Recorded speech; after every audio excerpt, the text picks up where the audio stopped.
छूट जाएंगे बेटा, पापा छूट जाएंगे। अम्मू के पैसे ले लेंगे उनको बाहर से। जल्दी छूटेंगे ना, अब जल्दी छूटेंगे। चुप हो, चुप हो, चुप हो जाओ। आ जाएंगे ना बेटा, आएंगे, जल्दी आएंगे बाहर पापा। हाँ जल्दी आएंगे, रो मत। हे जे मुलं छोटे छोटे रडत आहे ना, हे कोण आहे माहिती आहे? जे मध्य प्रदेशमध्ये 14 गोरक्षकांना जे आजीवन कारावासाची शिक्षा झाली ना, त्यातले एका गोरक्षकाचे हे मुलं बाळ आहे।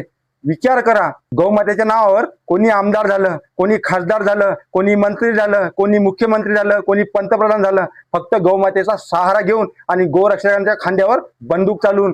पण त्या 14 गोरक्षकांना आजीवन कारावासाची शिक्षा झाली, तर त्यांचा आवाज उचलायला समोर कोणी यायला तयार नाही। ना कोणता आमदार, ना कोणता खासदार, ना कोणता मुख्यमंत्री, ना कोणता पंतप्रधान, ना कोणता संत जे मोठ्या मोठ्या मंचावरून गोरक्षण करण्याचं आश्वासन देतात, गोरक्षण करण्यासाठी युवा पिढीला समोर ढकलतात, पण त्यांच्या न्यायासाठी, त्यांना न्याय मिळवण्यासाठी, त्यांच्या हक्कासाठी आज कोणीही समोर यायला तयार नाही। त्या गोरक्षकांची काय चुकी आहे हो? तुम्हीच तर सांगता ना, गोरक्षण करा, गोमातेचं रक्षण करा। संविधानाने सुद्धा तो अधिकार दिलेला आहे, पण त्या संविधानाच्या अधिकाराचा जर आम्ही अंमलबजावणी करत असेल तर आमच्यावर खोटे गुन्हे दाखल केले जातात। गोरक्षकांना दाबण्याचा प्रयत्न केला जातो, त्यांच्यावर खोटे गुन्हे दाखल करून त्यांना जेलमध्ये टाकलं जातं। हीच का न्याय प्रणाली? हाच का न्याय? हाच का संविधान? आणि या देशामध्ये जर हिंदुत्ववादी सरकार असून सुद्धा जर हिंदूचे हे हाल होत असेल तर हिंदूंनी जागृत होणं फार महत्वाचं आहे।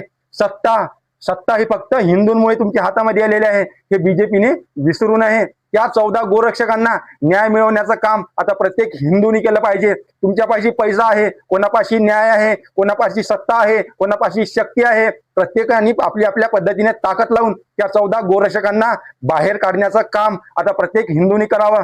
हात जोडून विनंती करतो की त्यांच्या मुलाबाळाकडे पाहून थोडं तरी मन आपलं विचलित करा आणि त्या 14 गोरक्षकांना न्याय देण्यासाठी आपला आवाज उचला। तुमच्यापाशी पैसा असेल तर पैसा लावा, तुमच्यापाशी सत्तेची ताकद असेल सत्तेची ताकद लावा, मोठे मोठे वकील उभे करा, त्यांची केस हाय कोर्टामध्ये, सुप्रीम कोर्टामध्ये फॉरवर्ड करा, पण त्यांना न्याय द्या, ही हात जोडून विनंती आहे। जर प्रत्येक गोरक्षकांसोबत असं होत असेल तर याच्या पुढे कोणी धर्मासाठी, कोणी गौमातेसाठी, कोणी स्त्री रक्षण करण्यासाठी समोर येणार नाही, ही गोष्ट लक्षात ठेवा। हात जोडून विनंती करतो, त्यांना न्याय देण्यासाठी प्रत्येक हिंदूंनी आवाज उचला। आज जर तुम्ही आवाज उचलला नाही ना तर एक दिवस हिंदूंचा आवाज अशाच प्रकारे दाबला जाईल आणि त्या 14 गोरक्षकांच्या मुलाबाळाकडे थोडं लक्ष द्या आणि त्यांची व्यथा समजून घ्या, त्यांचा परिवार उद्ध्वस्त होऊ देऊ नका। हे आपल्या प्रत्येक हिंदूंच्या हातामध्ये आहे। तुमच्यापाशी सत्ता आहे, सगळ्या गोष्टी आहे, तर कृपया करून हात जोडून विनंती करतो, समोर या, त्यांच्यासाठी लढा, त्यांना न्याय मिळवून